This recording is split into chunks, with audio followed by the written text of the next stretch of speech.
Les refrains de mon cœur, Frédéric Zetoun. Bienvenue à toutes, bienvenue à tous. Je suis ravi de vous retrouver pour un nouveau rendez-vous des refrains de mon cœur sur RCJ. Aujourd'hui, mon invité fait intégralement partie de nos vies depuis quelques 40 ans déjà, même si on ne la connaît pas personnellement. Son franc-parler et la sympathie qu'elle dégage naturellement fait qu'on a l'impression qu'elle fait partie de la famille. Et il faut dire qu'elle s'est montrée sous le nom de Julie Lescaut durant 22 ans et 101 épisodes chez 12 millions de Français. Oui, 12 millions de Français, forcément, ça crée des liens. Bon, vous l'aurez certainement deviné, c'est Véronique Geneste que j'ai le plaisir de recevoir aujourd'hui. Bonjour Véronique, comment allez-vous ? Bonjour Frédéric, ça va super bien. C'est un vrai plaisir de vous rencontrer. Je vous disais hors antenne que vous aviez meublé nombre de mes nuits blanches. En tout bien, tout En tout bien, honneur. tout honneur. Je l'ai précisé tout de suite avec les rediffusions des Julie Lescaut. Ça n'arrête jamais. Ça n'arrête jamais, non. Bon, là, c'est quand même un peu moins, là, en ce moment. Mais ça, il y en a eu des paquets. Des paquets Sur les chaînes du câble, je pense que si oui, on cherche ça, bien, ça on en y va trouve souvent. Oui. 101 épisodes, 12 millions de Français, mais ça laisse rêveur. Ouais, on a 12 eu millions de Français, notre c'est... meilleur épisode, on a eu à 12 millions 5, je crois. Et la moyenne qu'on faisait, c'était 10, 11 millions. Et c'est des scores de finale de Coupe du Monde, ça. Oh oui, oui, la Coupe du Monde, ils avaient fait, non, ils avaient fait plus que ça encore, la Coupe du Monde. Oui, je crois qu'on était monté à 17 ou 18 millions. Enfin, c'est énorme, c'était énorme. Ah oui, c'était énorme, parce que là, c'était toutes les semaines. Vous avez mis combien de temps ? Non, toutes les 3 semaines.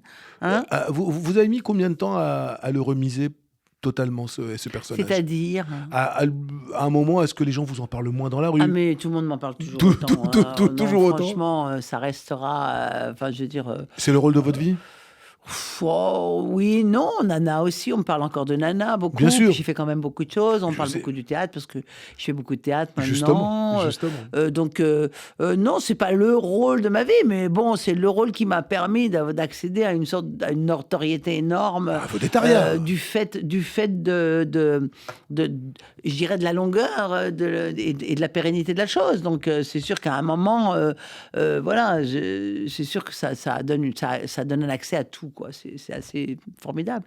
Alors, Véronique, votre actualité aujourd'hui, c'est le théâtre. Une pièce de Jean-Éric Biel, que j'ai connu personnellement imitateur dans les Guignols de l'info il y a quelques 20 ans, et qui signe là sa toute première pièce de théâtre, Révélation, mise en scène par Arnaud Lemort. On va dire sa première comédie parce qu'il a fait d'autres drames. Il a fait d'autres pièces. Il avait fait d'autres drames, d'accord. Je dirais sa première grosse pièce de comédie, oui. Alors, une pièce que vous jouez au Théâtre de Passy, un ravissant petit écrin, le Théâtre de Passy. Ah, merveilleux parce qu'en fait, c'est très agréable pour jouer. La scène, en plus de ça, toute la scène exploitable, elle est plutôt finalement assez grande. Oui. Parce que quand on joue dans un théâtre à l'italienne, il y a des côtés comme c'est un arrondi comme ça. Des déperditions. Il y a vraiment une perte de Bien place. Bien sûr, il y a des angles morts. Et donc là, il y a pour ainsi dire aucun angle mort et c'est vraiment très, très, très agréable. Alors, votre partenaire, c'est Daniel Russo. Vous êtes Marie, il est Charles. Ouais. Faites-moi, je n'ai pas encore eu le bonheur de venir vous voir. Venez, parce que les gens vraiment rient beaucoup. En fait, c'est un dîner de famille. Hein. L'idée, le concept du départ, c'est un peu comme le concept de Cendrillon, qu'on retrouve dans plein de choses.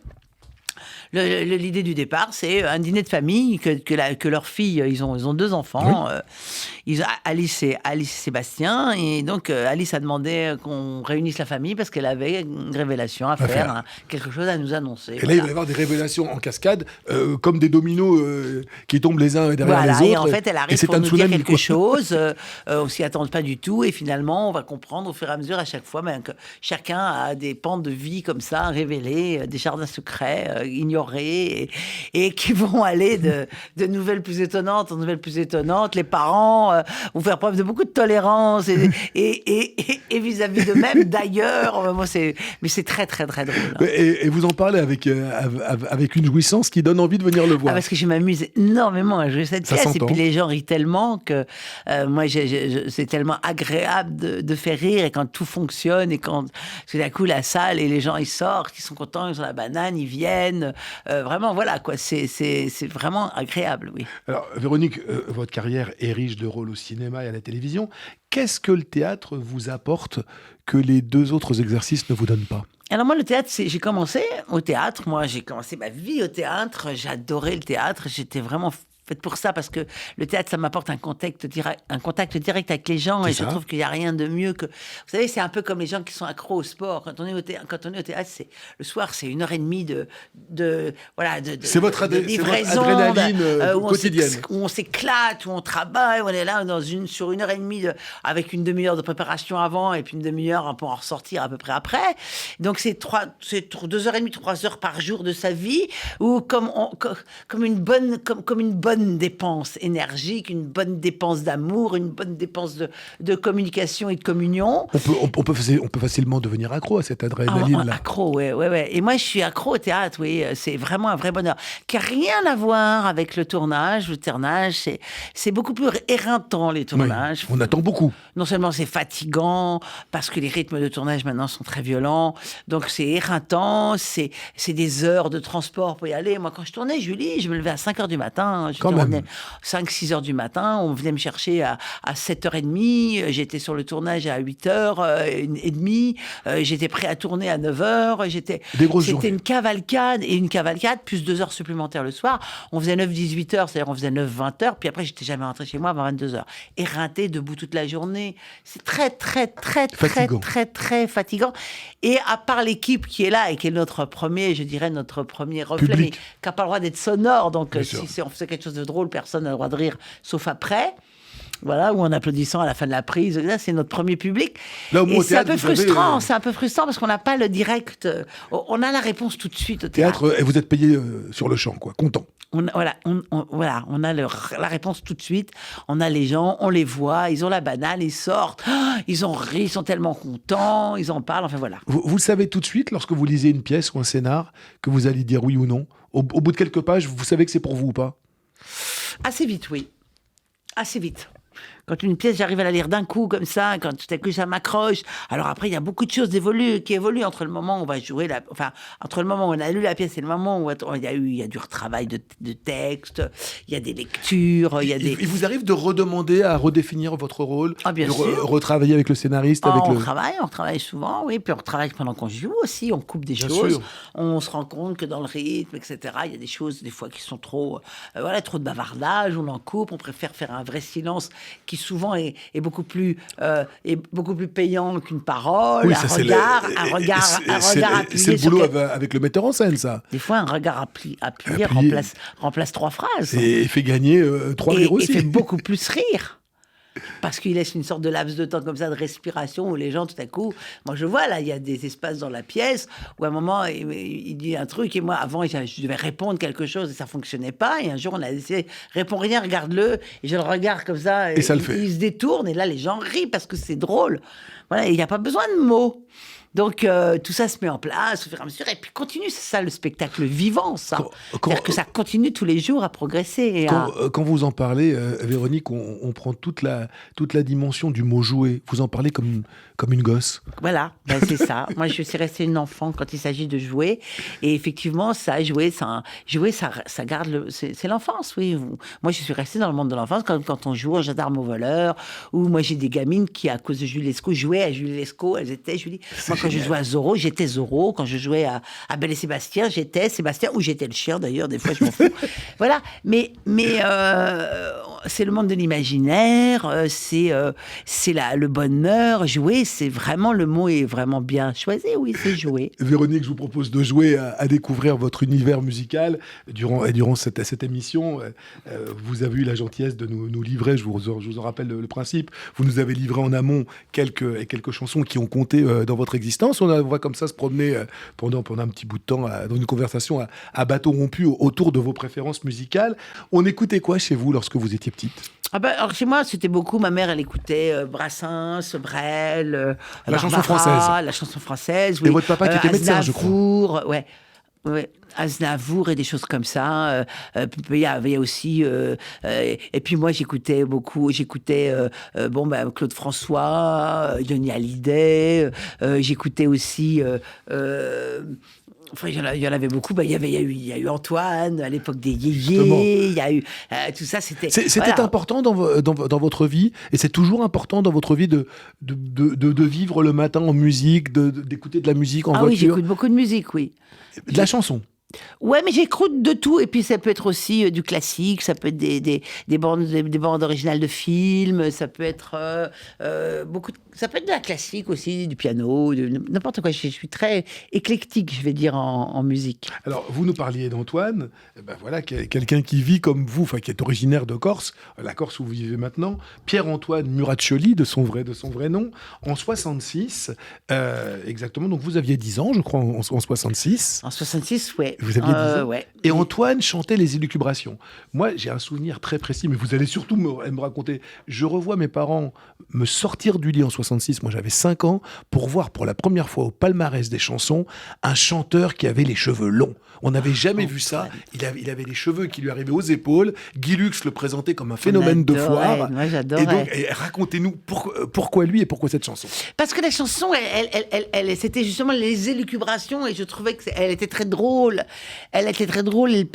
Elle cassait un peu tout le monde. Elle cassait les codes. Elle était inspirée par Bob Dylan. Et puis justement, c'était ça, les cheveux longs. Ma mère m'a dit, Antoine va te faire couper les cheveux. Je lui ai dit, ma mère, dans 20 ans, si tu veux. Et c'était un petit peu la révolte et la révolution. Et moi, j'avais 10 ans. Et pour moi, c'était une ligne de conduite. C'était mes parents, ils vont me dire ça. Et puis, d'accord, ok, mais pas tout de suite. Et puis laisse-moi vivre ma vie. C'était un peu l'idée quand même. De la crise d'adolescence. Non, presque, ouais. Bon, moi, j'étais dans une pension. J'étais une école de pension. C'était l'année où mon papa allait mourir. C'était des années un peu compliquées aussi. Mais malgré tout, on reste une enfant. Et puis, même si tous ces drames sont là, la vie continue. Parce que c'est des choses ponctuelles. Et puis, 6 mois avant, c'est plus 6 mois après. Voilà. Et donc Antoine, il était très, j'adorais. Moi, j'écoutais. Puis avec mon frère, on avait une station de radio tous les deux. D'accord. Ah ouais, moi, de toute façon, à 6 ans, je faisais des spectacles de marionnettes. À 10 ans, je faisais de la radio. Le virus du spectacle était déjà. Mon père, il avait un Nagra, et donc on avait pris le Nagra. On faire des interviews de radio. On chantait des chansons, on passait, on a interviewé les patients de mon père dans la salle d'attente. On racontait des blagues. On enregistrait ça sur des bandes qu'on passait après. Vous savez qui accompagnait Antoine à l'époque? C'est des gens qui sont devenus extrêmement connus et qui ont fait du cinéma et qui ont été extrêmement connus. Pour une antenne en musique? Les accompagnateurs d'Antoine sur scène. Alors non, vas-y, je sais pas. C'était Les Problèmes, et Les Problèmes, c'était les futurs Charlots. Oh, ouais, oui, c'est vrai. C'était eux qui accompagnaient Antoine. Oui, c'est dingue, ça. Et ce qui est très drôle, alors vous qui connaissez bien la chanson, est-ce que vous vous rappelez de la parodie qu'on avait faite Jacques Martin? À l'époque, ça avait tellement été un phénomène, cette chanson, que Jean-Yann et Jacques Martin avaient fait je vais vous retrouver le titre tout de suite, les préoccupations d'Antime. C'était une espèce de... Je me rappelle de chanteurs comme ça qui faisaient qui modifiaient les chansons et tout. Jacques Martin, qui travaillait à l'époque sur Radio Luxembourg, RTL, avait écouté cette chanson et avait dit « Je pense que je peux faire plus con ». Et donc, le temps d'un spot de pub, il avait écrit avec Popov, ce pianiste, il y avait toujours un pianiste dans les studios de radio à l'époque, et avec Jean-Yann, ils avaient fait les préoccupations d'Antime, qui était une parodie assez drôlatique d'Antoine et de ses élucubrations. Moi, je vous propose déjà d'écouter l'original, Antoine, les élucubrations. On l'écoute.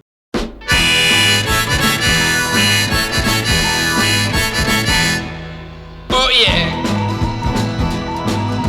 Ma mère m'a dit Antoine, fais-toi couper les cheveux. Je lui ai dit ma mère, dans 20 ans si tu veux. Je ne les garde pas pour me faire remarquer, ni parce que je trouve ça beau, mais parce que ça me plaît.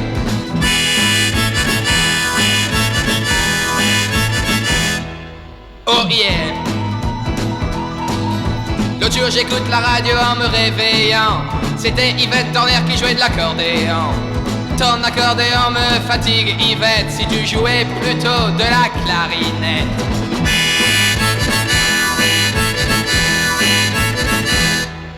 Oh yeah! Mon meilleur ami, si vous le connaissiez, vous ne pourriez plus vous en séparer. L'autre jour il n'était pas très malin, il a pris un laxatif au lieu de prendre le train.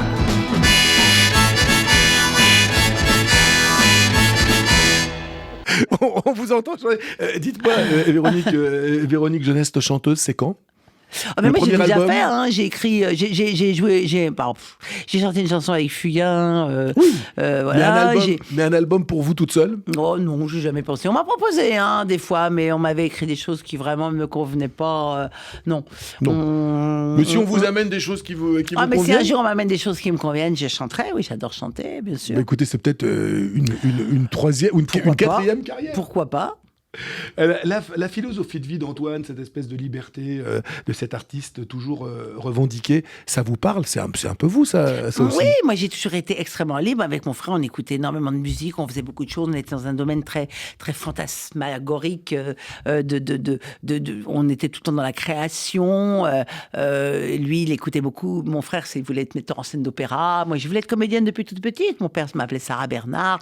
J'apprenais des poésies par cœur toute la journée, que je récitais à mon père quand il rentrait. Voilà, je faisais partie de la première troupe de théâtre de l'école. Moi, c'était vraiment ma vie. Oui, l'imaginaire, c'était ma vie. Donc, j'ai toujours été là. Et donc, l'imaginaire, c'est aussi la liberté. C'est ça. Et vous avez toujours eu votre franc-parler. Le moins qu'on puisse dire, c'est que vous ne maniez pas. Oui, je me faisais virer des cours déjà quand j'étais en pension. On me disait, Et la langue mais de c'est bois le est regard, polie. mademoiselle. Vous êtes effrontée. Je dis, mais pourquoi taisez-vous. Mais pourquoi Et la langue de bois, ça n'a jamais été votre truc. Ça vous a joué des tours dans votre carrière? Oui, non. Vous savez, les tours. Le tour que ça joue une année n'est plus un tour l'année d'après, parce qu'on se rend compte qu'on a même été dépassé dans les tours. Donc, Et puis je crois que fondamentalement, ça j'en va. ai rien à foutre. Voilà. Non, c'est pas ça. C'est même pas que j'en ai rien à foutre. C'est qu'en fait, je ne pourrais pas vivre autrement, parce que je suis pas quelqu'un, moi, si pour réussir quelque chose, ou pour être dans la norme, ou pour voilà, il faut se taire. Je préfère l'ouvrir et ne pas être dans la norme, et tant pis. Voilà. Voilà J'arriverai qui est pas à dit. vivre autrement. Véronique, on continue notre voyage au pays de vos préférences musicales avec une artiste à la voix rare, une artiste qui nous manque cruellement depuis son départ en mai 2018. C'est Morane dont vous avez choisi le prélude de Bach, une chanson signée Jean-Claude Vannier, une chanson signée paroles et musique et Jean-Claude Vannier. Qu'est-ce qui vous touche chez Morane et dans cette chanson particulièrement? Morane, je la connaissais Morane, parce que justement, je l'avais rencontrée avec Fugain, et encore, c'est plusieurs fois, et je trouvais que c'était un être très particulier, très, très, très sincère et très honnête aussi, et qui n'avait pas la langue dans sa poche du tout, et qui avait une voix en plus extraordinairement belle, et qui chantait des choses, et se phraser. Enfin, moi, elle me parlait, elle m'émouvait, je l'aimais. Voilà, je sais qu'elle avait beaucoup de fans, et j'ai trouvé que sa mort était catastrophique et tellement inattendue et étrange. Voilà, et puis j'aime bien l'écouter, je l'écoute souvent. Et pourquoi cette chanson-là? Parce que c'est vrai, parce c'est vrai que cette chanson... elle allie le classique et à la variété. Elle casse les codes aussi. Et elle casse les codes. Elle casse les codes. Il y a des mots qu'on entend dans cette chanson qu'on n'entend jamais nulle part. Grue, casserole. D'ailleurs, c'est une chanson que Morane ne voulait absolument pas chanter. Elle l'a racontée à plusieurs reprises. Bonheur de la rencontrer. Elle ne voulait pas la mettre dans l'album. Il a fallu vraiment toute la force de. Elle avait dit à Jean-Claude Vannier, à qui l'on doit aussi beaucoup d'autres chansons pour beaucoup d'autres artistes, qui fait aussi une carrière d'interprète.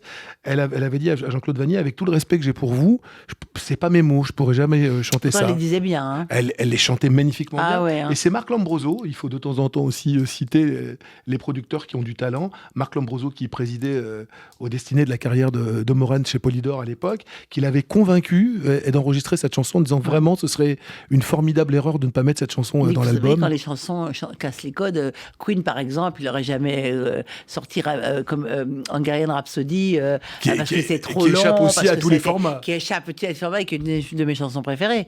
Donc je veux dire, c'est tellement magique. Moi je trouve que quand les chansons sont pas là où vous les attendez, je trouve ça extraordinaire. Il y a des rôles, vous aussi, que vous avez refusé parfois et que vous avez regretté d'avoir refusé après. Ouais, j'ai pas regretté. J'ai regretté parce que les films ont eu du succès et que je me dis j'aurais peut-être dû le faire. Mais non, j'ai pas regretté parce que je l'ai refusé parce que ça m'intéressait pas. Et finalement, je me rends compte que les films ont eu du succès, mais que la fille qui a joué le rôle qu'on m'avait proposé, elle est oubliée aujourd'hui parce qu'en fait, c'était les rôles masculins qui étaient intéressants et pas les rôles féminins. Voilà. Donc, vous n'êtes pas de quelqu'un qui maniait beaucoup le regret, j'ai l'impression. Non, je n'ai aucun. j'aime pas avoir des regrets. Moi, j'avance et j'accepte ce que je fais. Et je trouve que les regrets, c'est regarder en arrière. Moi, je regarde toujours en avant. Donc, je peux pas avoir de regrets. J'accepte les décisions que j'ai prises. Et je peux me dire... Alors, on me disait, tu préfères les regrets, les remords. C'est sûr que je préfère les regrets aux remords parce que j'aime pas avoir à me reprocher des choses pas bien que j'aurais faites. Mais disons que les regrets, je trouve que c'est regarder vers le passé. Et moi, je ne regarde pas vers le passé. Votre plus beau rôle, c'est le prochain ? Oui, toujours. Toujours. Toujours, oui. Véronique, je vous propose d'écouter le prélude de Bach, chanté magnifiquement bien par Morane. On écoute. Lorsque j'entends ce prélude de Bach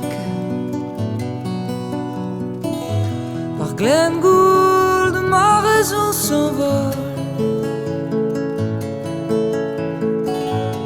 vers le port du Havre et les baraques et les cargos lourds que l'on rafistole et les torchères, les grues patraques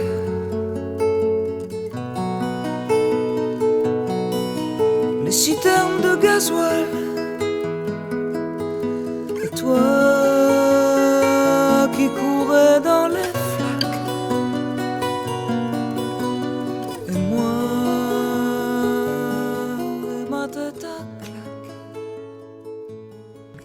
Morane, le prélude de Bach, le choix de Véronique Jeunesse dans Les refrains de mon cœur. Alors là, vous m'avez offert, mais sans le vouloir, une transition absolument géniale. Je vous disais que cette chanson était signée paroles et musique de Jean-Claude Vannier. Et Jean-Claude Vannier qui a aussi composé et écrit un énorme tube pour le chanteur que vous avez choisi ensuite. Vous nous avez choisi ensuite Michel Jonas. Et Jean-Claude Vannier, c'est lui qui a écrit paroles et musique Super Nana pour Michel Jonas. Super, on ne cite jamais les auteurs et les compositeurs. Ouais, Michel Jonas, qui a un immense talent d'auteur, compositeur, interprète, a aussi à ses débuts interprété des chansons qui n'étaient pas de lui. Et Super Nana, c'est Jean-Claude Vannier aussi. Alors, et Michel Jonas, vous nous avez choisi l'une des chansons les plus déchirantes de son répertoire. Moi, c'est une chanson que j'ai sur scène, quand il la joue, j'imagine que vous l'avez vue à plusieurs reprises. C'est juste bouleversant. Cette chanson, c'est « Je veux pas que tu t'en ailles ». Racontez-nous votre histoire avec cette chanson. Mais cette histoire, cette chanson, pour moi, c'est comme la chanson de Brel, des perles de pluie venues du pays. Ne me quitte pas. Ne me quitte pas, ne me quitte pas, je veux pas que tu t'en ailles. C'est un cri d'amour, extraordinaire et je trouve ça magnifique, quoi. Je veux dire, et il la chante vraiment comme un cri d'amour. Surtout à la fin. Au début, on le sent pas arriver, mais à la fin, sur scène... Et puis c'est un slam à la fin, cette chanson. Ça devient presque inquiétant un petit peu. Ouais, c'est très beau. C'est très, très beau. C'est une chanson un peu longue aussi, un peu anachronique dans son répertoire, parce qu'elle est beaucoup parlée, etc. Et puis moi, Jonas, il m'a toujours extrêmement touchée. Le personnage et l'homme aussi, d'ailleurs, oui. Que j'ai rencontré. Et c'est quelqu'un de très à part, qui est aussi par rapport au succès, quelqu'un de très... je crois qu'il fait vraiment ce métier. Et moi, j'aime les gens qui font ce métier pas pour réussir, mais qui réussissent. Bon, c'est formidable de réussir, hein, je dis pas. Mais qui font ce métier pour dire ce qu'ils ont à dire. Oui, vraiment. Il vous est arrivé de jouer au cinéma ou au théâtre avec lui ? Non, je l'ai rencontré. Écoutez, la première rencontre que j'ai vécue, c'était chez Dalloyau. On a papoté pendant longtemps en choisissant des trucs pour Noël. Donc, c'était sympathique. Mais voilà, non, c'est quelqu'un que j'ai rencontré très jeune aussi, avec Souchon, avant même qu'eux soient très connus et que moi je le sois aussi, chez Rochman un soir. Voilà, c'était à l'Olympia. Puis bon, Lionel Rochman qui avait créé les Haute Nanny. Dans les années 70 à Paris. Ouais. Alors, c'est la fin des années 70, moi, quand je l'ai rencontré, mais... Il vous est arrivé, comme Jonas, dans le personnage qu'il incarne dans cette chanson, d'aller aussi loin par amour, de quémander l'amour de l'autre et que l'autre reste à ce point-là? Jamais. Non. C'est pas votre truc. Non, mais pour moi, cette chanson, c'est un garçon qui dit à une femme, et j'aurais aimé qu'un homme me supplie comme... Et ils l'ont pas fait. Non, mais peut-être parce que j'ai jamais vécu cette situation non plus, et que chaque fois que je suis partie de quelqu'un, c'est aussi parce qu'il fallait partir. Oui. Donc voilà, ou alors que j'ai pas donné l'occasion, ou que la personne n'avait pas assez de talent en face pour m'écrire ça. Voilà. Mais je trouve ça tellement magnifique. Et moi, je suis une femme, un mec me hurle ça, je reste. Mais écoutez, on va rester et l'écouter ensemble cette chanson. à en boire toute l'eau des rivières pour voir le fond et pour en soulever les pierres, à couper les arbres des bois pour voir plus loin entre New York et Versailles. Je veux pas que tu t'en ailles.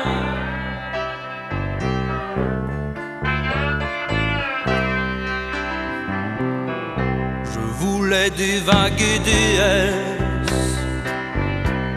avec une à moi ma déesse, et je roulais tout en zigzag et n'importe où, avec mes confettis, mes blagues, jetés aux pieds des gens dans les soirées. Je vais quand même tout raconter à nos auditeurs.